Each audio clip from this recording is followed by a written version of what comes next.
you are who you are. You take yourself with Yeah. you wherever you go, which is why people who you see traveling around and they live 16 different places and they don't have any relationships that have lasted over a year or so, you know, they're moving the people and the places that they're locating themselves, hoping to find a better version of themselves, but they take themselves with them wherever they go. So each place and each group of people is disappointing because they're really not disappointed in those people as much as they are disappointed in who they are. So until they make a change internally, they're going to continue to be disappointed with the external world.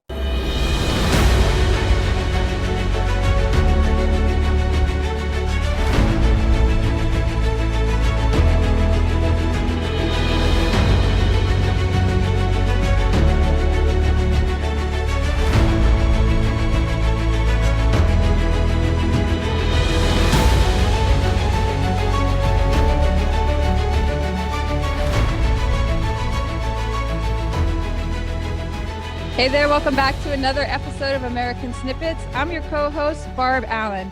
We're going to take kind of a fun track today because today's guest is just kind of a fun guy on top of having so much value to add. So we're going to start, instead of focusing first on truths and life stories, we're going to go about and myth bust. We're going to take 7 primary myths and dispel them and replace those with truths taught by Roland Frasier. Roland Frasier started on his entrepreneurial path, never ever looked back. Today, he is part owner of dozens of companies. He scales them, he grows them, he builds them, and then he exits them, all in accordance to how it suits his life and how it suits the market at the time. He has designed a life most people envy and think is impossible, but he has proven over and over again that it is possible. So going into the myths that we are going to dispel, if you think that A, only children must be selfish, that you can't buy a house or a business with no money down, hopelessness lasts forever, 15-year-olds cannot play in bands and bars, that kindness must be a casualty of success, happiness must be surrendered to struggles, or that there are limits to the levels of success you can achieve. We are going to bust all of those today based on example from Roland Frasier's life, and we're going to replace those with very real truths in a fun way, but a meaningful way that we can all apply to our lives. Roland Frasier, we're so happy to have you here today. Thank you for having me, Barb. Appreciate it. We have, when we have people on, I love to listen to other interviews they do, how other people introduce you. You were introduced in so many ways. So it was hard to kind of nail one down, right? But one of the favorites that I love is Robert Cannett says that you are one of the most talented entrepreneurs and gifted business intellects on this planet. And I think probably of all the things you could say about someone, I think that's one of the coolest things somebody could ever say about you. I think it speaks a lot to value, a lot to character. And I think it's true. So congratulations to you on achieving such a level of success and still having so many people say such sincere and genuine things about you. Awesome. Thank you. Yeah. So let's get started a little bit chronologically, and then we're just going to kind of bounce around, ping pong around to where you want to go. We'll start with the one, you were early when you started down your entrepreneurial path, and your dad, I think, was a big inspiration to you. You said you got to see at an early age what it's like to create a life designed specifically for you. What was that like? Oh, it was really great. I mean, he was an attorney and had his fingers in all kinds of other pies. He was just always interested in growing and getting better. And so in the back of his car one day, I found Dennis Waitley's Psychology of Winning program and was like, oh my gosh, you can set goals and achieve goals. Wow, this is amazing. It was like, wow, mind blown. And visualization, you can visualize things and it's almost as if you had done it. And so there was so much great information in there. And then later he introduced me to Tony Robbins. And the funny thing is that both Dennis Waitley and Tony Robbins ended up becoming clients of mine when I was practicing law. And now full circle, I just spoke at one of Tony's events in Amsterdam a week and a half ago. So it's being exposed to those kinds of things and having, your father figure literally introduce you to them is pretty advantageous, especially to happen that early on. Yeah, I'd say so. But now here's a primary difference, right? And I want to talk a little bit about that because a lot of kids are exposed to a lot of things, whether good or bad, in their parents' lives. Bad examples, good examples. my dad, for instance, was a dentist for a lot of years with his own practice. I got to work with him, but I hated it, right? Like the thought of being a dentist never really stuck with me. And you're a teenager. How is it? Not many teenagers would be exposed to those, but I have teenagers, right? I have 4 boys, and Mm-hmm. some of them are no longer teenagers, but I've been there and I'm in there right now. And I cannot imagine my teenagers like picking up a Tony Robbins book, a self-development book. They see it around, right? I have all of this stuff around, but they're just like not dialing into it and not buying into it. So what do you think it was about you, that was open to actually receiving that information? And like, how could parents encourage their children? What's the secret? I don't know. Yeah. Yeah, I was a weird kid. I mean, I was reading, I remember my 6th grade book report was on a book called I'm Okay, You're Okay, which is a transactional psychology, transactional analysis book. And I was fascinated because it's like these 3 little circles, parent, adult, child, and then you're talking to somebody else. And are you talking to their parent, adult, child, or coming from your parent, adult, child? It was like, this is really cool, and that's my book report. And, other people were reading comic books and things like that. So I was just a weird kid. I think my mom was a middle school teacher, and she was very into Jungian psychology, and so I just got introduced to all that stuff and found it really interesting, and just kind of ran with it. So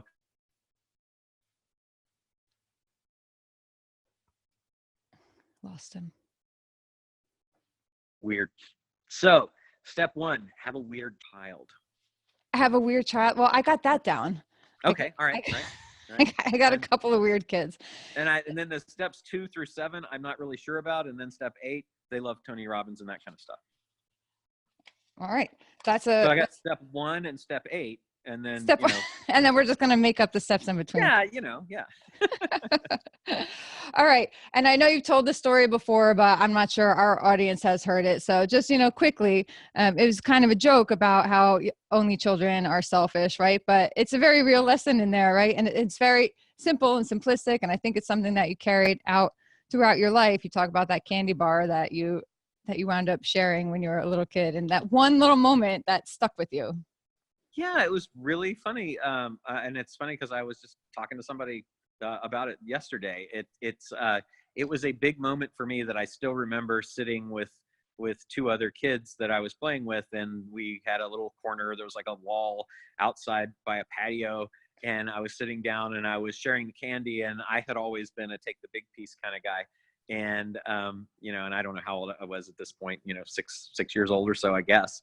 And I broke the piece off, and I don't know if it was my mom or my grandfather who had said, always give the big piece to somebody else. And so I gave the big piece to somebody else, and I kept the small piece for myself. And I was like, that just felt awesome. It was clearly, because I remember it to this day, it was a very palpable, meaningful experience that left an impression. And ever since then, it's just been, split the nickel and give the big part to somebody else, because that ultimately will make you feel good. And the cool thing about it is that ultimately the most selfish thing you can do is to give more to other people, because it only comes back like 99% of the time. So it's cool that being selfish is the best thing that you can do. Being unselfish is the most selfish thing that you can do in the end, because it benefits you more than anything else. What would you say to someone who is like, yeah, I get that, but I have nothing to give. I'm so behind in my bills. I got no groceries. I can't feed my kids. There's nothing I can give. So I'm sort of exempt from that now. Like I should be on the receiving end of that now.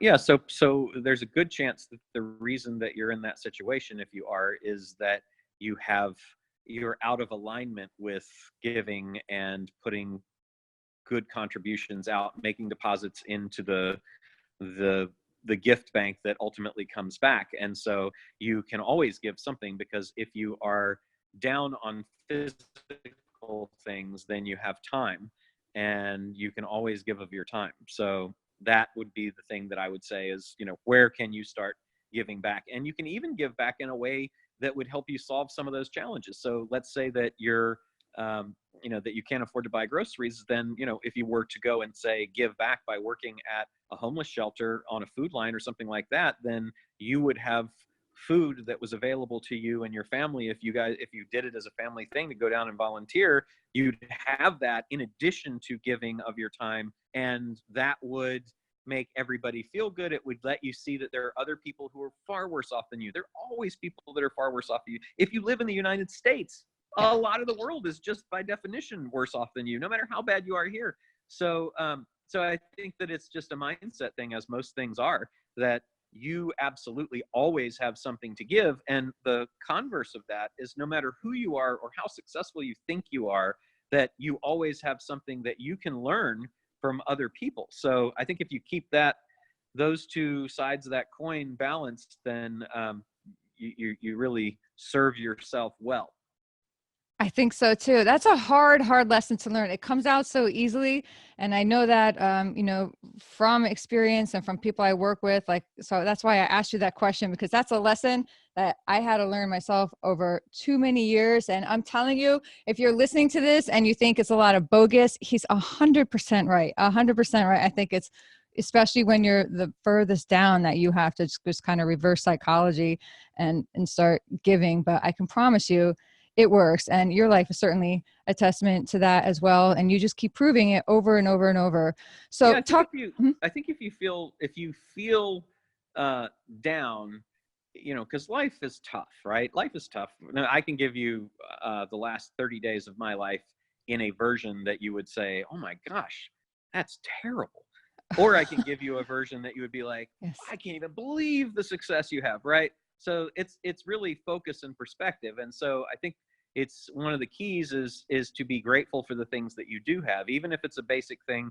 I choose 3 things every day. Yesterday, I chose I can walk, right? Now that's a very basic thing, but there's people that don't have that. And there's a lot you can do being able to walk that you can't do if you can't. And so I think having gratitude for some of the most basic things in your life, for some of the people in your life, and then some random things. I always pick 3 things like that. That's a great way to position yourself mentally to start your day. And then throughout the day, you can say, I wouldn't be able to do this if I wasn't able to walk. I wouldn't be able to have this dinner if I didn't have this wonderful person that I decided to marry, and then it helps you to reposition your thinking around not scarcity, but bounty and plenty. And as much as I would say that I'm not a woo-woo kind of person, and I get the people that want to call BS on this, I would challenge them to spend 30 days giving, reposition their thoughts around the assets that they've got, because they do, whether it's a physical asset or a mental asset or a time asset, they do have something to give and share with other people. And that if they start doing that, and they do it for 30 days and it doesn't work out, then write me back and tell me that I'm full of crap, but you'll never write me back. No, I think that is so true. And again, I think if there's any one thing that people can grab onto that they'll wish they had really understood and practiced and embraced earlier in their lives, I think that is it. 100%, that's it. One of the most important things you could do. But how do you get to the level where you at? Let's explain to people who may not know your story a little bit, like where you're at now and what you do, so that they get some context of why I'm so curious about how you hang on to these policies and principles in your life. Sure. So where I am right now is I consider myself a strategic investor. I hope that I'm smart money and not dumb money, but I find businesses, I invest in them, I help them grow and scale, and then exit for for a nice payday after typically 3 to 6 years. And in the last 8 months, I've exited 3 different businesses. I've acquired 4 different businesses, and they range in. I'm not allowed typically to say what they exited for, but I know the one that I just acquired an interest in will do about $4 billion in transactions this year, and it's got the ability to quintuple that easily over the next just few years. So it's very, very exciting time. So I own companies in the SaaS, software as a service space, in the e-commerce space, in the real estate brokerage space, e-learning, lots of different kinds of businesses, even OSHA training and things like that. So I'm not really stuck on any particular kind of business. I've been in about 30 odd different industries over the last long time that I'm not going to mention, but it's no over the last 35 years, and the same principles generally apply. So that's kind of my thing. Is I find people that I enjoy working with and businesses that I think have great potential that are underutilizing some resource that they've got right now, help them realize their potential and then monetize it by selling to somebody else. Just like that. Just like that. What is a sign of a company that has great potential that maybe they don't see? Like, what's an example of this company? Oh, you have so much potential here, but they may not even recognize that in themselves. So it's frequently like I'll reverse engineer it. So there are lots of things that you can do in a business to grow it dramatically. You can expand it internationally. That would be one.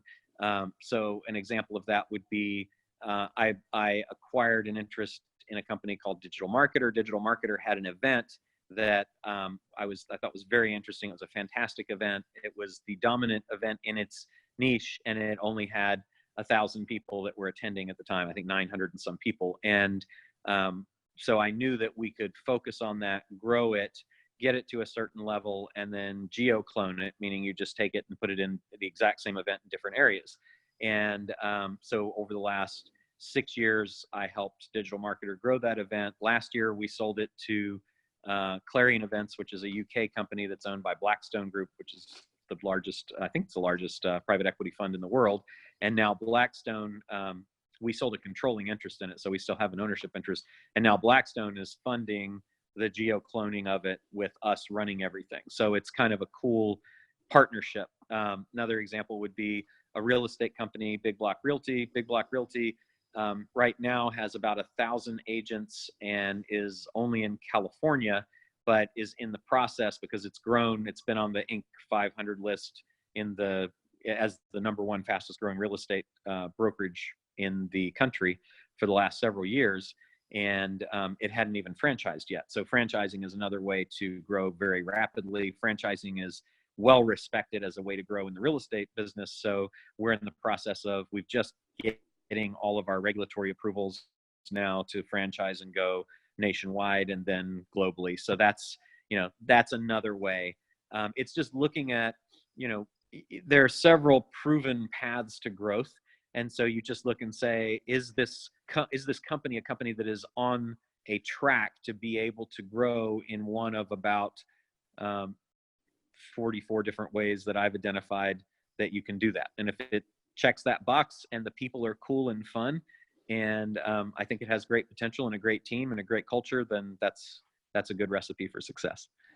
I like how you add in the people are cool and fun. This is a recurring theme with you, which I love. And I think, I was just on your Facebook page again today and saw the giant post you did for July 4th. And I love it. And, and you just go out there and you give specifics and you say that because there are a lot of people, and I've been to events and, I've invested in things, and you hear over and over the mindset that you have to give everything. You have to go all the time. You have to go hard. I had one event I was at, which was good, and I was getting value at. They tried to, sell me another event, but it would have meant I missed my son's high school graduation. And I said, it's my son's high school graduation. And right. Instantly I got messages, skip the graduation. I guess you must not want this badly enough. You can always record your son's graduation. I'm like, oh my God, And I think for somebody who may be just getting started out there or like open to pressure, I think that can be very distressing for them to hear that message over and over. And, it can almost set you up that you're going to fail if you don't miss your son's graduation. You're going to miss this event, but you have an entirely different message. Can you talk about that for a minute? Because I think it's so important and I love it. Yeah, I really disagree strongly with the grind mentality that's being put out there. And I mentioned in the post that I said, I like Gary V. He's a friend. He's actually he's spoken at our events before. He's speaking at an event we have coming up in September. And I like Damon John, who did Rise and Grind, and he's another friend, and he's spoken at our events and we've done stuff together.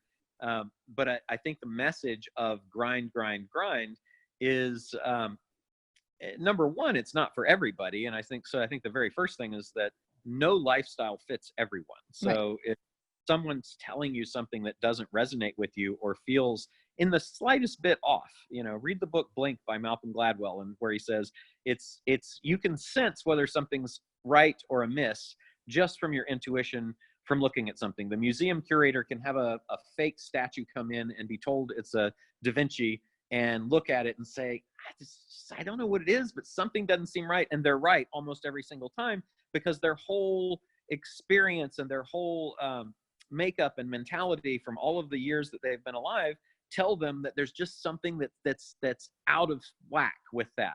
And if you feel that something that someone else is telling you that you should do, and they're successful, and you envy their success or want to emulate their success, but it doesn't resonate with you and it feels off, then don't do it. If you love grinding, because some people do, like, they do. Yep.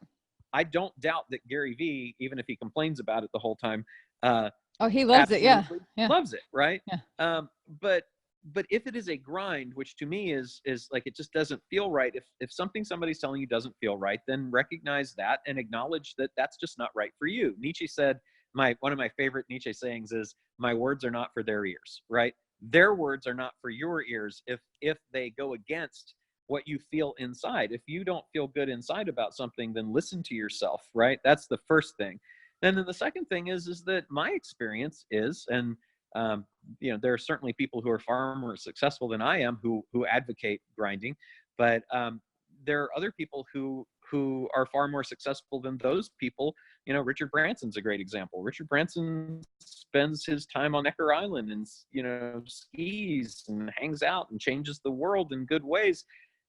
He's not grinding. He has 12 companies that are doing $1 billion, right? So, yeah. And I got a chance to interview him a few months ago, and he's just a cool, laid back, chill guy. So different things for different people. That's the first thing. Then the second thing is that there's example after example after example of people who have simply decided to work smart and not hard. And if you spend the time thinking about what you want to accomplish and what's the leveraged way to achieve it, which I'm a huge advocate of, I think you can get to where you want to go every single time without even a little bit of grinding. I mean, there's going to be stuff you don't want to do from time to time, but miss your son's graduation. I mean,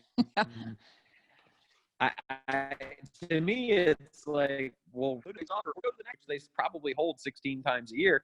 It's like the son graduating thing. That's only going to happen once. And by the way, if you miss that, your son might feel let down, and then it's going to damage his self-esteem going forward, and potentially your relationship. That's a horrible bit of advice, I think. Yeah, I mean, for me it was. And like you said, I know that there are people who would agree and would just jump right in. I've met them. Like, that's how they choose to do their life. That's how they want to roll. That has nothing to do with me. But for me, when I said, and I had no problem saying, hey, I get that, but I'm not going to do that. My son's graduation matters more to me.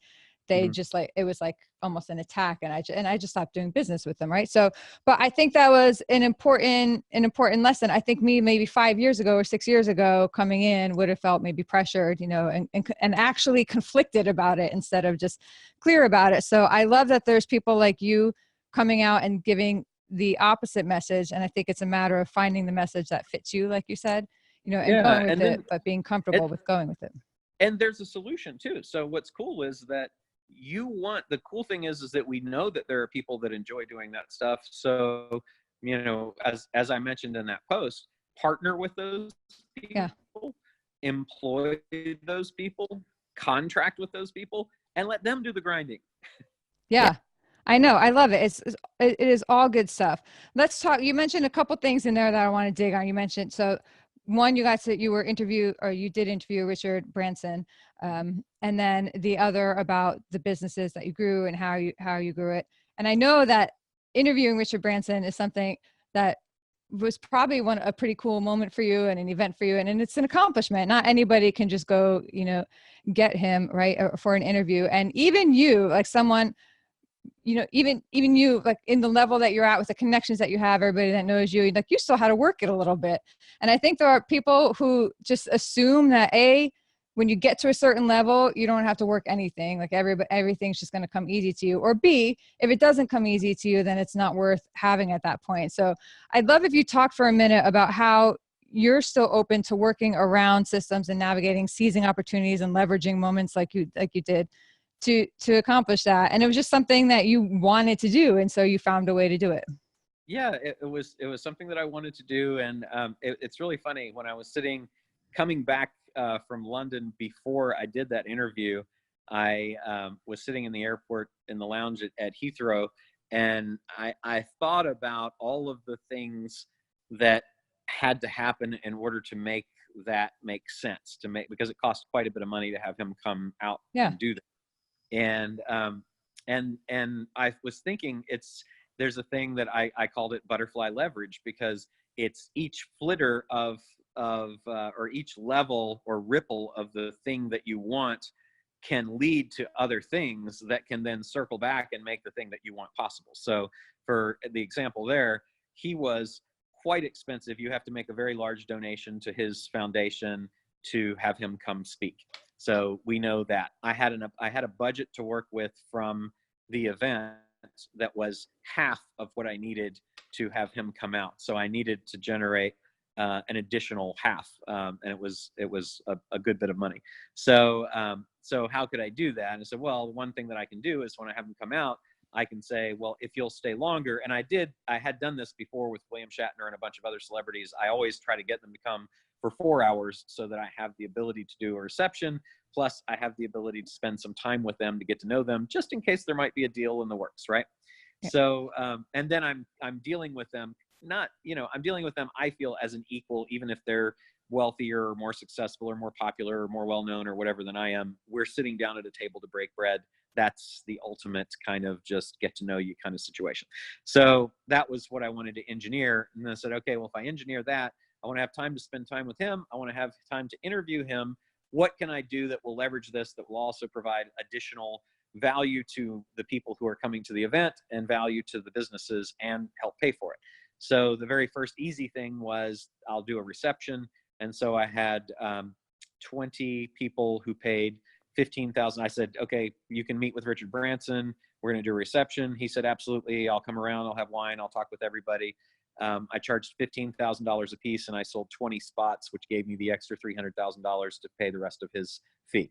Then I said, okay, cool. That's great. And those people got a lot of benefit out of it. And then I said, well, what I'll do when I interview him on the stage at the event, I've just launched my podcast, which is called Business Lunch. I want people to listen to that. So I had Business Lunch sponsor didn't really have to pay anything to sponsor, but I had it sponsor the stage thing. And so I said, this is a Business Lunch live interview. So the big banner on the screen behind interviewing him said Business Lunch and subscribe. And everybody in the audience, there's 6,000 people in the audience, is subscribing, which drove my podcast up in the rankings into the top 100 for Apple, which is really cool. Then I recorded the thing and got the rights from him to be able to release it. And that was a long negotiation. I could only have it available for a certain amount of time. I haven't released it yet because now I'm negotiating with Apple to put it on the homepage of iTunes for, if I give them a 60-day exclusive when I release it, then they'll give me time on the front page of iTunes. So that's a deal that's about to happen, which will also help the podcast. Then we reprinted. We're like, okay, how can we sell more tickets from this? So we sold an extra, I think it was $1.5 million of tickets to TNC just by having a campaign announcing that he was coming. And all of our people who speak, we send a little blurb that shows their picture, and then under it, other pictures of the celebrities that are speaking. So, that's kind of cool for them because it's like, I'm on the stage with these people, and it says featured speaker, and they're the Yeah. So they always know that. Well, we had already sent that out because it took so long to get this thing in place with Richard that we then reprinted them and sent them out to, redesign them and sent them out to everybody. And now that Richard Branson was down in the pictures of the little speakers and they were listed as the speaker, they all mailed all their people again. And we got an extra $1.5 million, tracked that from those campaigns. And just on and on and on. So it was like, what are all of the things that like, here's the thing I want. Now, how can I make it happen? But not only how can I make it happen, how can I benefit the audience more? How can I serve my group of people more? How can I take all of the other things that I've got that that could potentially benefit from that and really maximize the opportunity? So I like to try to think at least 5 things out.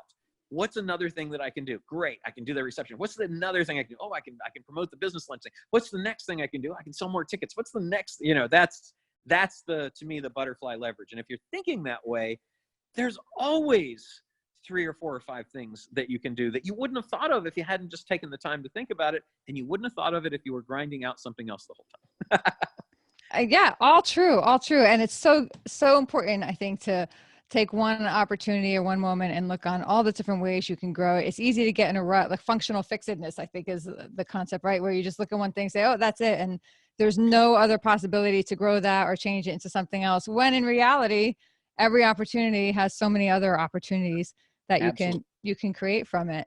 So what about someone who thinks that there's a limit to a level of success? I'm so-and-so, I come from this area, this is my life. I can be successful, but someone like me is only going to be this successful.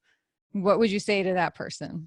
Yeah, it's like all limiting beliefs are mindset related, right? That's where everything starts. So there are just so many examples to prove that that's not true. You can go and dig out hundreds of the most successful people. Jeff Bezos started as the son, I think, of a Cuban migrant, and now he's the richest man in the world, even after giving $40 billion to his wife, right? There's just so many stories that dispel that. You can't possibly believe that if you look at facts.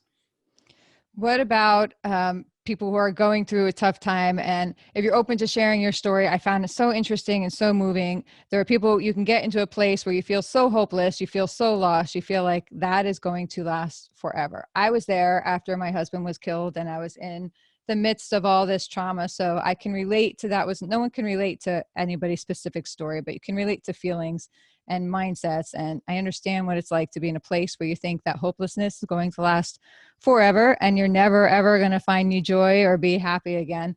Are you open to sharing your story on when that hit you and how you got out of it?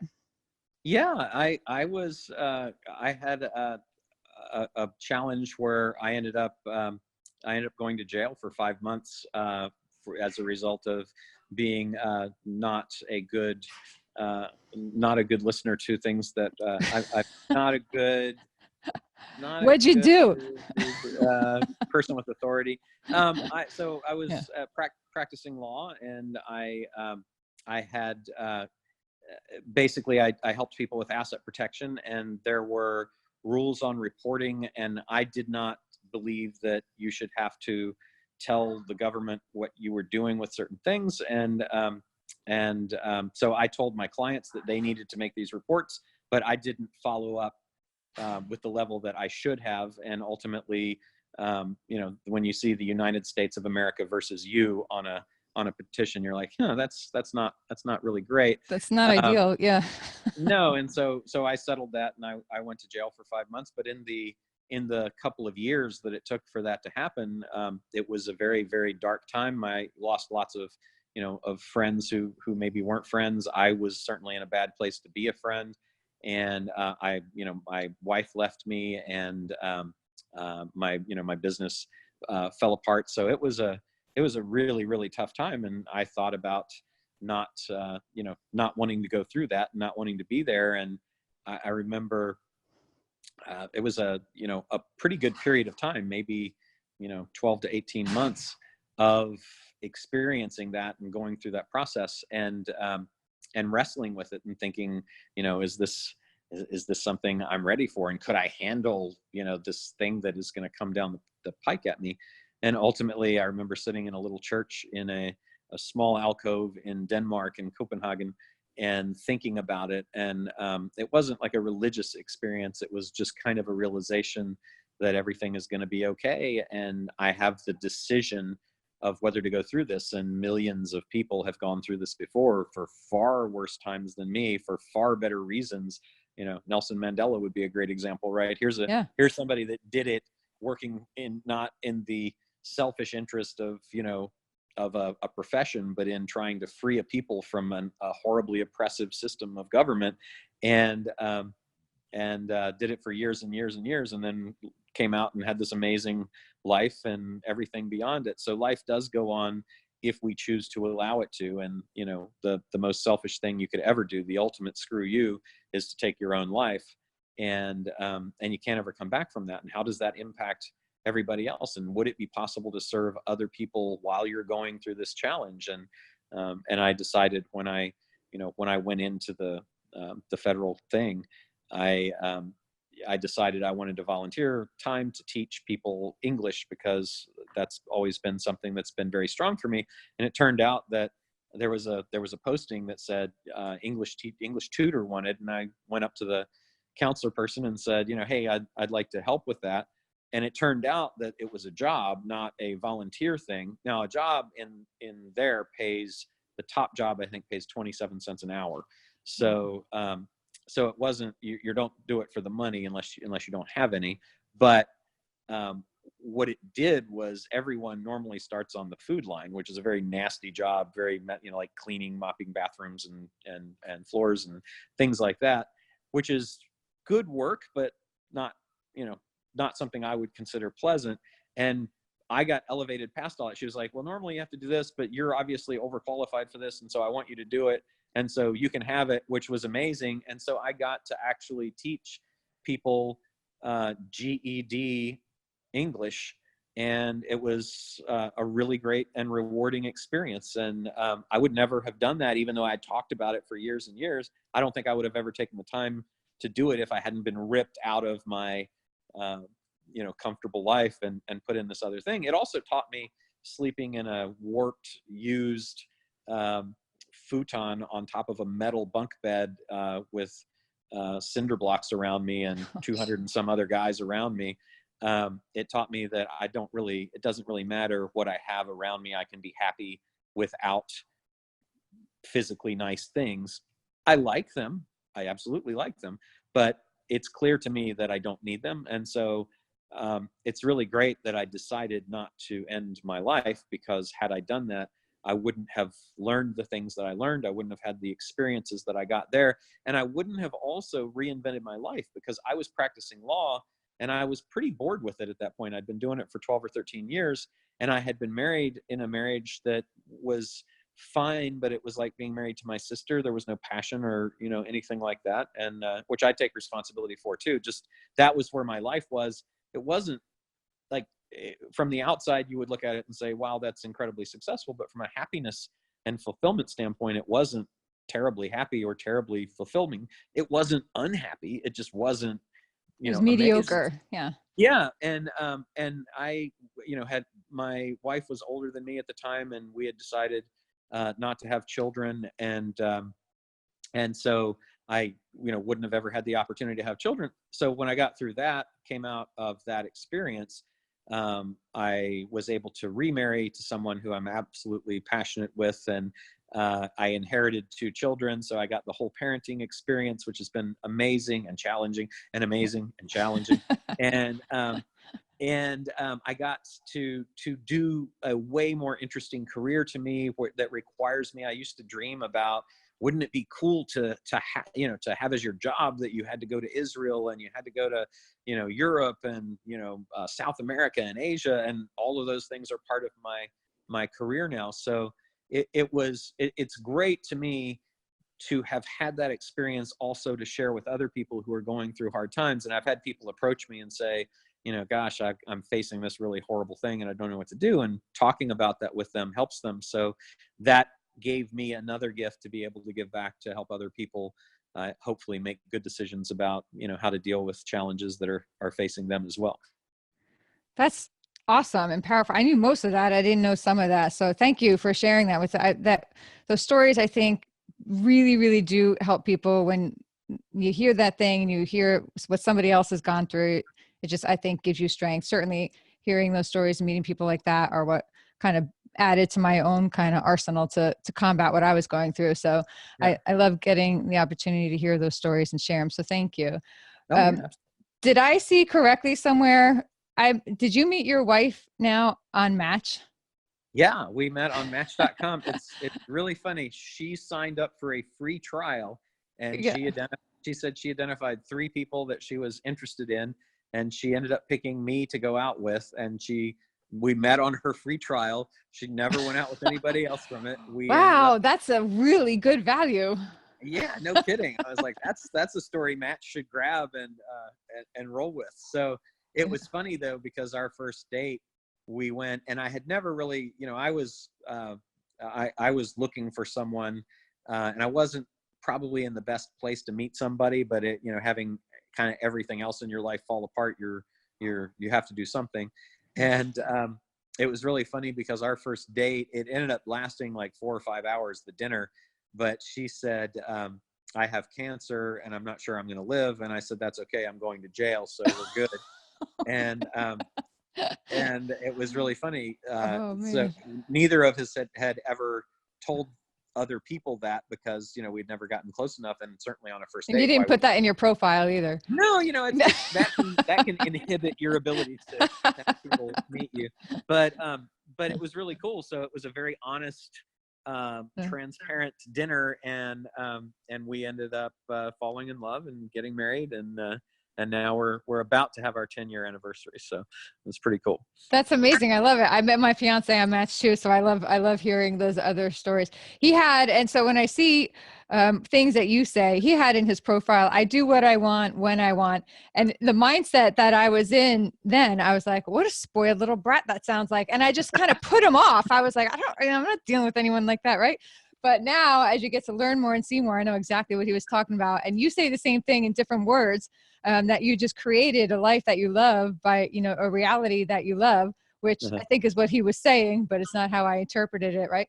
But I think it's so important that you're free and able to say those things, and people can interpret it, as selfish or as unattainable and all that. But really, it's not. I love the message you give, and I love how you live your life with such joy. Do you think, though, can you imagine if you had gone to that prison sentence and gone through that and come out like fearful and scared instead of grateful and aware? And, because people can go through those experiences and come out one of two shoots, right? It's like mini golf. You're going to come out one hole or the other, right?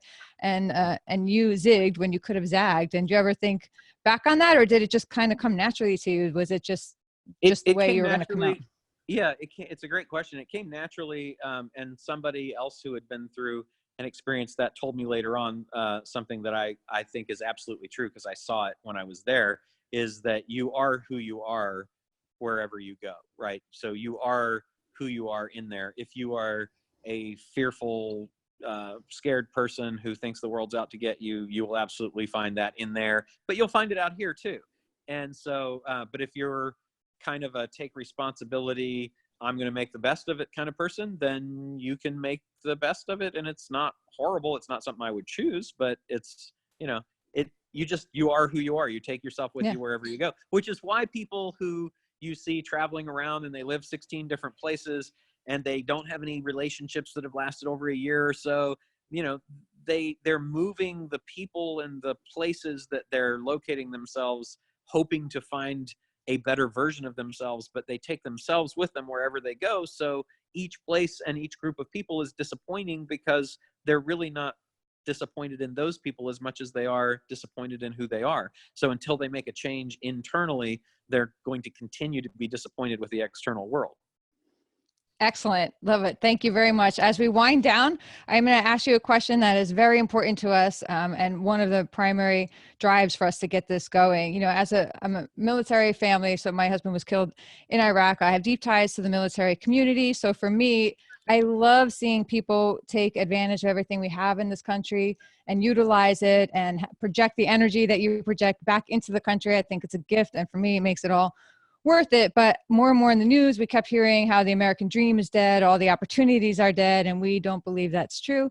We think the American dream is alive and well. It just means something different to everybody else. So I love asking people, what does the American dream mean to you? I think the American dream means to me that you can advance yourself as far as you want. The American dream, I think, is that you're able to do something that you love doing, you're able to be free from oppression from the government to express yourself. You are able to create and affect change in the world and in the government, and you are able to, without any artificial limitations, rise to the highest level that your motivation, drive, skills, and commitment allow you to rise to. There's no artificial limitation. If I had to sum it all up in just a couple words, that would be it. There's no artificial limitation on your ability to succeed. Excellent. Thank you so much. Thank you for taking the time to be with us today. People want to follow you, learn more about you, attend one of your events, grow from your experience. Where can they find you? I have a podcast called Business Lunch, which is on iTunes and everywhere else. I have my personal website is Roland Frasier, FRASIER.com. We have an event called Traffic and Conversion Summit at trafficandconversionsummit.com. We do every year in San Diego. We're going to start in 2020 in Amsterdam and probably also Asia. And then I'm on all the social media sites with / Roland Frasier. Nice. When are you going to bring some of this info and knowledge to the East Coast? We need it out here, man. Yeah, so the East Coast is on the agenda. We're actually doing our first East Coast event in New York in September, just 2 months from now. And that is, it was originally going to be a traffic and conversion summit, but the venue was not large enough. So we ended up doing an I hate it when that happens. You have so many people that want to go. Oh my gosh. Go ahead. Yeah. I'm sorry, go ahead. So it's going to be called Digital Agency Expo, or it is called Digital Agency Expo. That's the 17th, 18th, and 19th of September. And that's on trafficandconversionsummit.com as well. But then in 2020, we'll be in New York at the Javits Center for a full traffic and conversion summit. So we're coming. You're soon. coming. All right. I'm putting it down on the calendar. We'll be there. Thank you so much. Love it. Thank you.